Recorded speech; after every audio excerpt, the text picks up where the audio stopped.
Hello students and welcome to video 4 in the IA series, and this video is about choosing the business management tools and theories, and this is by far the question I get asked most as a teacher is what tools and theories should I use in my IA?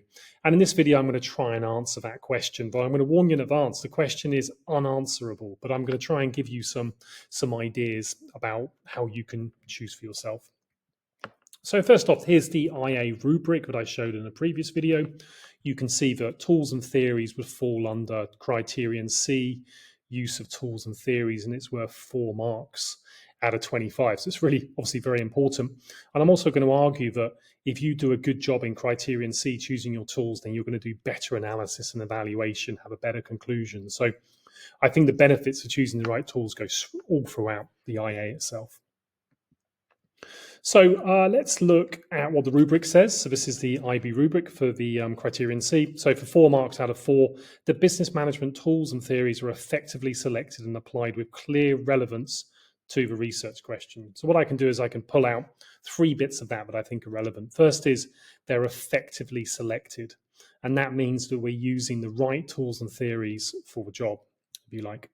They're also applied well. So we're not just talking about them in general, or actually applying them to the business and the issue that we're talking about, and relevant to the research question. So they're effectively selected in the context of the research question. So depending on the research question that we're doing, we need to use tools that allow us to answer that research question.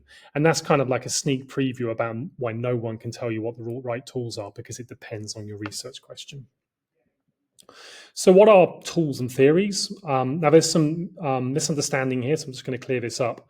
Tools and theories are basically any part of the syllabus that you learn in the business management course. Specifically here, I think it's any part of the syllabus that can be used to help answer your research question. And this consists of, well, firstly, the toolkit. So I'll show all those in a minute, but this is the SL toolkit. So you can see that there's eight parts of the toolkit for SL. HL, you have 15. And a lot of students think that the BM tools and theories must be the toolkit, and that's not correct. Yes, you can use the toolkit, but that you can go beyond the toolkit as well. So what other things might you use? Well, there are other tools in the syllabus. For example, the product lifecycle here. This is a tool that's in the 7 Ps. And this is something that you could use completely. It's a very, very good thing to use in an IA about marketing. And one might ask, why isn't this part of the toolkit? Well, it's not. It's in another chapter in the book, but obviously that counts as one of the tools. Profitability ratios in the finance topic. So all those ratios, profit rate, profit margins, liquidity ratios, etc., they can be used, and those are tools.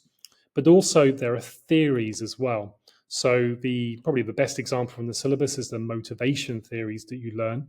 But then there's also things like segmentation methods. So you can see here in the syllabus, there are 3 segmentation methods covered: demographic, geographic, and psychographic. And this is a theory. This is one thing that you could use in an IA. And so that's another thing to note. It doesn't need to be visual. It doesn't need to be a diagram or some sort of calculation. It's just part of the syllabus where you learn some sort of theory. And so I'm going to show more of those in a minute.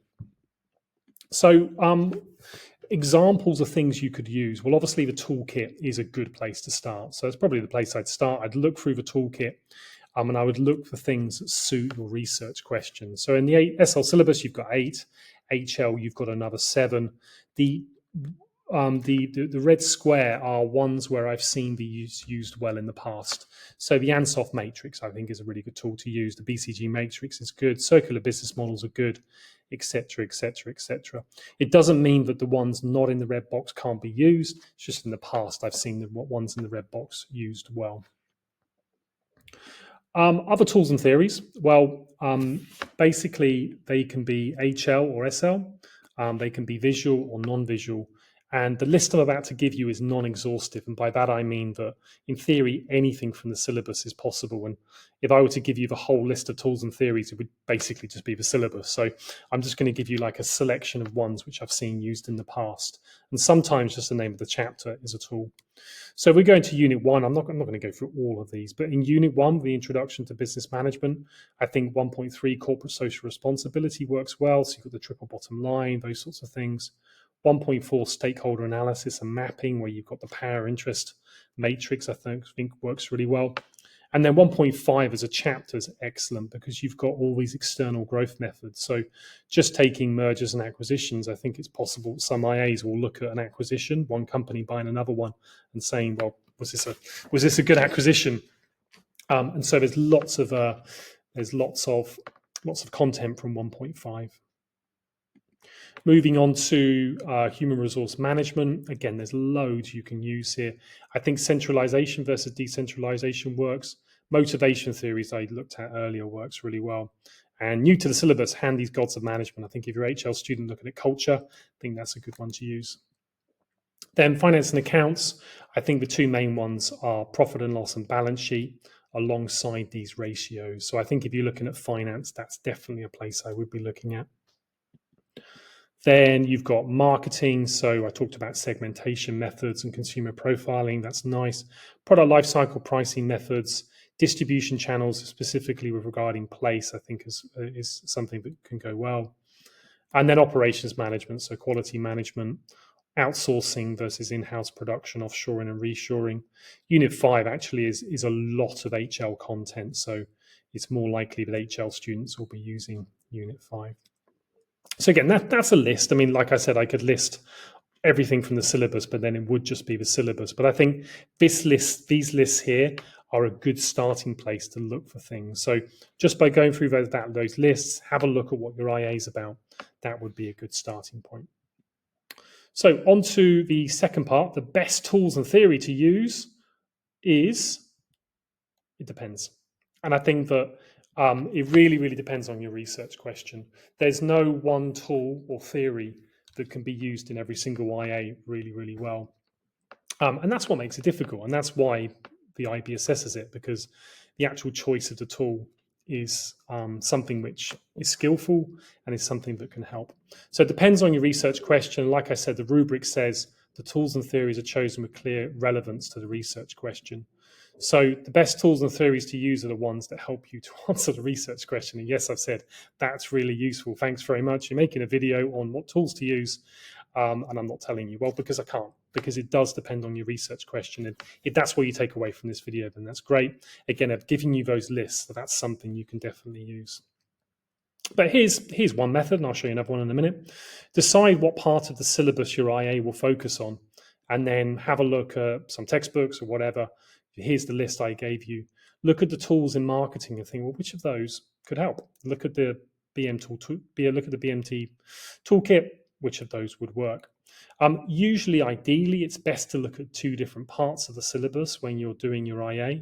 So maybe you're doing marketing and finance. Again, look at the finance tools, look at the marketing tools, and just have a look and think which ones might work in your IA. So that's one method I think that's a pretty good way of doing it.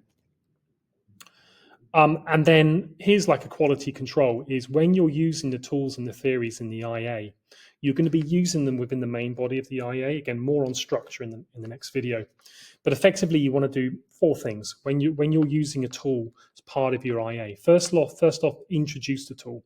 So let's say you're doing the Ansoff matrix. You might say something like, well, the Ansoff matrix is a matrix we can use to blah, blah, blah, blah, blah. So one sentence introducing it. And then you definitely want to explain why you're using it and be able to say why it will help you to answer your research question. Because ultimately, we're using the tools to answer the research questions. So everything you write, you've got to have that research question in your head.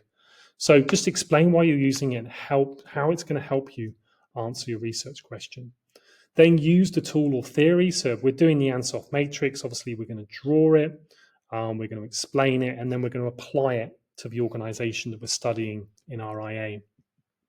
And ideally, you want to present it visually. I think it's good to have visuals in your IA. You don't need them, but I think it looks better when you have a visual. And then do your analysis. And then lastly, use your tool theory analysis to help answer your research question. So as you can see above, we've done an Ansoff matrix. This helps us to answer the research question because blah, blah, blah, blah, blah. And here's a really good way of knowing if your tool is suitable for your research question. If you can't do 2, or you explain why you're using it, or you can't do 4, how does the tool help you to answer your research question? It's probably the wrong tool, or you've not done it properly.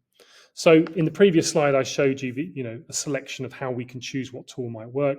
Here, it's like a quality control. If you can't do 2 or 4, then maybe you might want to look at other tools, or again, think more about whether you can do 2 or 4.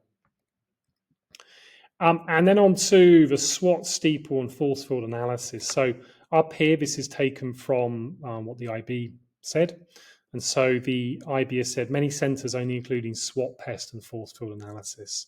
And so my advice is best to avoid these 3 unless you can clearly see how they would help you to answer the research question. And the issue with, for example, the SWOT could potentially be used in any IA and therefore has only marginal relevance to the research question. And I think there's nothing specifically wrong with the SWOT, steeple, and force field, and of course you can use them. There's nothing wrong with them. But I think in most situations, I'm going to move my head, there are better tools which are more suited to the question. So if you look through those lists, there are normally things which work better. So I think that's something I would keep in mind. Right, so I'm conscious this video becoming a bit long, so here's the conclusions. So the best tools and theories to use, well, here we go. Use the right tools for the right job. So get your research question and then choose your tools. There's no correct ideal number. So I get asked this question, like, how many should we use? There's no correct number. If you want a rough guide, then 3, but maybe it's 2, maybe it's 4, maybe it's 5. But generally as a rough guide, I kind of look at 3. SL students do not need to use HL tools and theories, and there's no need to go beyond the syllabus. And I know some people would say, don't go beyond the syllabus because it's overly complicated. You've only got 1,800 words. Make them visual if you can, and avoid supporting documents that have a tool or a theory. So for example, let's say you find a website where they've done an Ansoff matrix on the company that you're analyzing. I would probably avoid this because they've done the work for you. And so ideally what you want to do is find supporting documents where you're able to make the Ansoff matrix yourself, because then you're showing that you've got the skill in order to make it. That's it. Hope that was useful. In the next video, we'll talk about actually writing it. I'll see you then.